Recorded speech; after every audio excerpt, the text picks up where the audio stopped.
दोस्तों नमस्कार, मैं हूं जय और आप देख रहे हैं जय द न्यूज।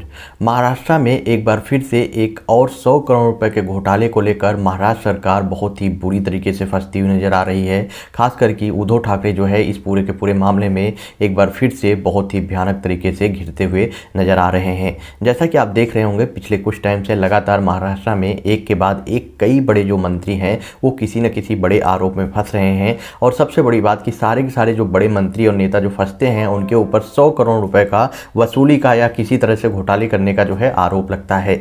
अब इन्हीं सब चीज़ों के बीच में बीजेपी नेता एवं पूर्व सांसद किरीट सोमैया ने मुंबई नगर निगम के अस्थायी समिति के अध्यक्ष यशवंत जाधव पर गंभीर आरोप लगाए हैं। यशवंत जाधव के घर पे अभी आप लोगों ने सुना ही होगा कि आईटी डिपार्टमेंट के द्वारा जो है छापेमारी की गई थी और वहाँ से जो है उनके करोड़ों रुपए को जो है सीज किया गया है और कई बैंक अकाउंट को भी सीज किया गया है। अब इन्हीं सब चीज़ों के बीच में बीजेपी नेता किरीट सोमैया ने यशवंत जाधव के ऊपर कई बड़े आरोप लगाते हुए बताया है कि जो यशवंत जाधव हैं इन्होंने 100 करोड़ रुपए की हेरा फेरी की है। और साथ में ही इनके द्वारा दावा किया गया है कि कोलकाता की एक कंपनी को जो 100 रुपए का एक शेयर था उसको 10,000 रुपये में इन्होंने जो है ख़रीदा है। और साथ में ही उनके द्वारा ये भी बोला गया है कि जो यशवंत जाधव हैं इन्होंने छगन भुजबल को भी पीछे छोड़ दिया है, मतलब कि उनको जो है हरा दिया है घोटाले के मामले में। और इन्होंने जो है 100 करोड़ रुपये की हेरा फेरी करने का आरोप लगाया है, वो भी यशवंत जाधव के ऊपर। सोमैया के द्वारा सीधा सीधा बोला गया है कि कोलकाता की एक कंपनी ने 100 रुपए का शेयर 10,000 रुपये में खरीदा,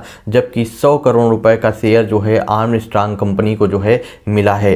सोमैया ने कहा कि यशवंत जाधव जो है वो उद्धव ठाकरे के शिष्य हैं, मतलब कि इनके द्वारा सीधा सीधा उद्धव ठाकरे के ऊपर निशाना साधते हुए बोला गया कि यशवंत जाधव जो है वो उद्धव ठाकरे के शिष्य हैं और जो भी काम जो है यशवंत जाधव करते हैं उसमें सबसे बड़ी यानी अहम भूमिका जो निभाते हैं वो उद्धव ठाकरे निभाते हैं। मतलब कि उद्धव ठाकरे के लिए ही यशवंत जाधव जो है काम करते हैं।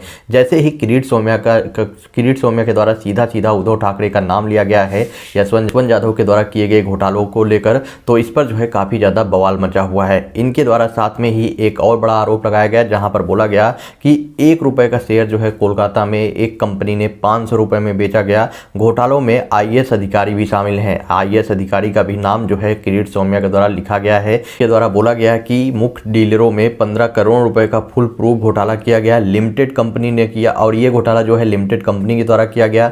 उन्होंने आरोप लगाया कि कंपनी की स्थापना जो है 20/10/2012 को हुई थी और 15 करोड़ रुपए का हिसाब का लेन देन जो है 30/10/2012 को किया गया और इसमें टोटल जो है 100 करोड़ रुपए का घोटाला किया गया है, वो भी यशवंत जाधव के द्वारा। और यशवंत जाधव ने जितने भी घोटाले किए हैं उसके जो एक तरीके से मेन लीडर हैं वो जो है उद्धव ठाकरे हैं। इनके द्वारा बोला गया है कि उद्धव ठाकरे के शिष्य हैं यशवंत जाधव जो भी चीज़ें करते हैं वो कहीं ना कहीं से उसमें उद्धव ठाकरे का अहम रोल होता है। इस पर जो है सीधे सीधे बीजेपी नेता किरीट सोमैया के द्वारा दावा ठोका गया है और कई बड़े आरोप लगाए गए हैं। साथ में ही किरीट सोमैया ने कई एविडेंस भी प्रस्तुत किए हैं, जैसा कि अभी अपडेट आ रही है। सबसे बड़ी बात कि अभी तक बीजेपी नेता किरीट सोमैया ने जिन लोगों के खिलाफ में भी आरोप लगाए हैं उन मैक्सिमम लोगों के खिलाफ में जो है सेंट्रल एजेंसी के द्वारा कार्रवाई की गई है। अब देखते हैं आने वाले टाइम पे इन लोगों के खिलाफ में क्या कार्रवाई की जाती है, क्योंकि बीजेपी नेता किरीट सोमैया ने बोला है कि जल्द ही इनके खिलाफ में भी सेंट्रल एजेंसी के द्वारा कार्रवाई की जाएगी। और अगर ऐसा किया जाता है तो क्या महाराष्ट्र के सीएम उद्धव ठाकरे की भी मुश्किलें बढ़ेगी, क्या उनके खिलाफ में भी कार्रवाई की जाएगी, वो आने वाले टाइम पे ही पता चलेगा। आपका क्या ओपिनियन है इस पर? आप अपना ओपिनियन कमेंट बॉक्स में बताएं और वीडियो को ज़्यादा से ज़्यादा शेयर करें।